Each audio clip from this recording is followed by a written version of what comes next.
The Republican Party is facing something it hasn't confronted in decades, a fracture so deep that it's exposing the contradictions built into its own power structure. What we're witnessing isn't just political theater or another news cycle drama.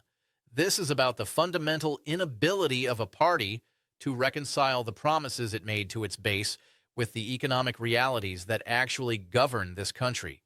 Trump came into politics as an outsider, someone who claimed he would drain the swamp and challenge the establishment. But here's what's actually happening. Members of his own party, representatives who rode his wave into office, are now pushing back against him in Congress. Why? Because the system they all serve, the one built on corporate donations, lobbying power, and economic interests far bigger than any single politician, is reasserting itself. This isn't about personalities or egos, though that's how it will be sold to you. This is about competing factions within the ruling class trying to manage an economy in decline, a global order that's shifting, and a population that's increasingly aware that neither party has delivered the economic security it promised. Let me explain what's really going on here, because if you just watch the mainstream coverage, you're going to miss the actual story. You're going to see headlines about Trump being angry, about Republicans fighting with each other, about chaos in Congress. And yes, all of that is happening.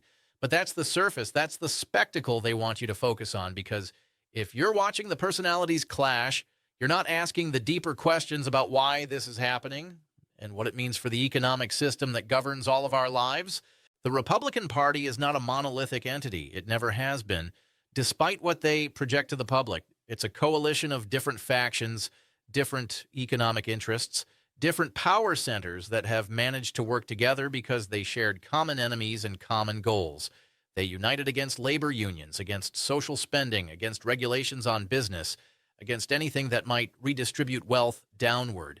That coalition held for decades because the economy was growing, because American global dominance was unquestioned, because there was enough profit to go around for all the different factions of capital that the party represented.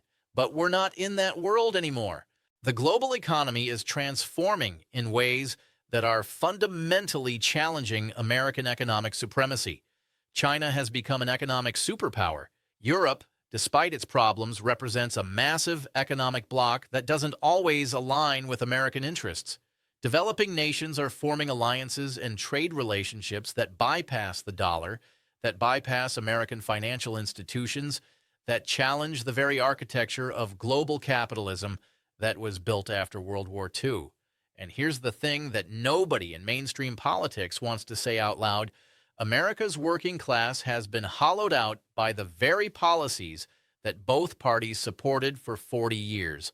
The factories closed, the jobs went overseas, the communities collapsed, and the wealth that was generated by all of this globalization flowed upward to a smaller and smaller percentage of the population. Trump understood something in a very instinctive way when he ran in 2016. He understood that there was rage out there, that there were millions of people who felt abandoned by the system, who watched their living standards decline while they were told the economy was doing great. He channeled that rage. He gave people enemies to focus on: immigrants, China, the deep state, the coastal elites. He promised he would bring back the jobs, make America great again, restore what had been lost. But here's the contradiction, and this is crucial to understand. Trump himself is a representative of capital.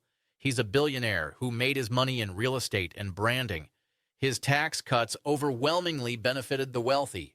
His deregulation benefited corporations. His economic policies were fundamentally about serving the interests of the capitalist class, just like every other president we've had. So what happens when the promises you made to your working class base come into direct conflict with the interests of the capitalist class you actually serve? What happens when the policies that might actually help workers, like restrictions on corporate power or serious investment in domestic manufacturing or strong labor protections, would threaten the profit margins of the businesses that fund your party? You get exactly what we're seeing now: paralysis, infighting, and a party that's tearing itself apart because it cannot resolve this fundamental contradiction. The revolt in Congress isn't just about Trump personally, though his personality obviously makes everything more volatile. It's about different factions of the Republican Party representing different fractions of capital, and those fractions are no longer aligned on what needs to happen. You have the traditional business Republicans who want stability, who want predictable policy, who want access to global markets and cheap labor. You have the nationalist faction that wants protectionism, that wants to reshape trade relationships, even if it means short-term economic pain, that sees China as an existential threat that requires aggressive confrontation. You have the libertarian faction that wants to shrink government to almost nothing, that sees any social spending as theft, that wants pure free market capitalism. And you have the populist faction that came in with Trump that talks about the forgotten working class but hasn't figured out how to actually deliver for them without threatening the fundamental power of capital. These factions could coexist when the economy was growing, when there was enough to go around, when American dominance was secure.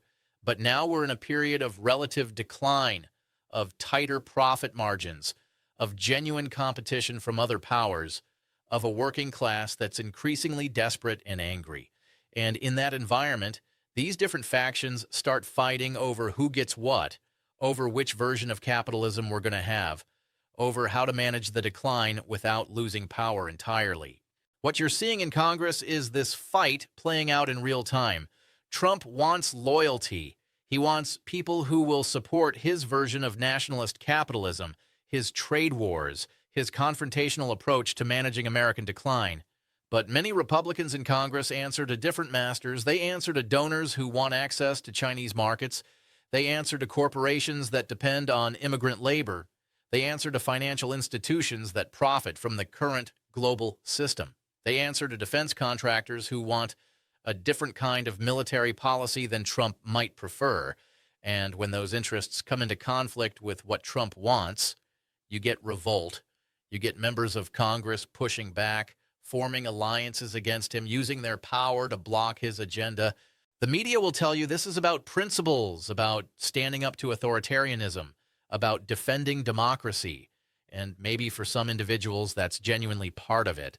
But at the structural level, this is about competing economic interests within the capitalist class fighting over how to manage an empire in decline, how to distribute a shrinking pie, how to maintain their power and wealth in a world that's fundamentally changing. And here's what makes this particularly dangerous for ordinary working people. While these factions fight each other, none of them are offering real solutions to the problems we face. None of them are talking about the need to fundamentally restructure our economy so that it serves human needs instead of profit. None of them are proposing genuine worker power, genuine economic democracy, genuine redistribution of wealth and power. They're arguing about different management strategies for the same exploitative system. The Democrats aren't any better, in case you're thinking they're the solution. They have their own internal contradictions, their own factional fights between the progressive wing and the corporate wing. They make different promises, use different language, appeal to different constituencies, but they ultimately serve the same capitalist system. They might offer slightly better social programs, slightly better rhetoric about inequality, but they're not proposing to fundamentally change the power relationships that create that inequality in the first place. What we're living through is a legitimacy crisis of the entire political system. People are losing faith that either party can deliver what they need. They see the dysfunction, they see the infighting, they see politicians getting rich while communities struggle. And that loss of legitimacy is dangerous for those in power, which is why you see such desperate attempts to channel people's anger in safe directions. Blame immigrants, blame China, blame the other party, blame cultural issues. Anything to avoid people asking the real question, why does a system this wealthy produce so much poverty and insecurity? The revolt in the Republican Party is just one manifestation of this larger crisis. It's a symptom of an economic system that's failing to reproduce itself smoothly, that's generating contradictions it can't resolve, that's creating conflicts among the ruling class itself about how to proceed. And these kinds of crises historically don't resolve themselves peacefully unless there's organized pressure from below, unless working people build independent power and force a different resolution than the one the elites would choose. But right now, that organized working class power is weak in the United States. The labor movement has been decimated by decades of attacks. Left political organizations are fragmented and marginal. Most people are struggling just to survive, working multiple jobs, drowning in debt, without the time or energy to engage in collective organizing. And the media landscape is designed to keep people confused, divided, focused on spectacle instead of structure, on personalities instead of systems. So the fight within the Republican Party will continue. Trump will rage, Congress members will revolt, deals will be made and broken, the drama will unfold day after day, giving cable news something to talk about, giving social media something to argue about. But unless we understand what's really happening at the deeper level, unless we see this as a symptom of systemic crisis rather than just political theater, we'll miss the opportunity to build something different. Because here's the thing that gives me hope. Crises create opportunities. When the system is stable, when everything is running smoothly for those in power, it's very hard to challenge it. But when the system itself is in crisis, when the ruling class is divided, when the old ways of managing things aren't working anymore, that creates openings. That creates moments when ordinary people can push for real change, can build real power, can force the kind of transformations that seemed impossible just a few years earlier.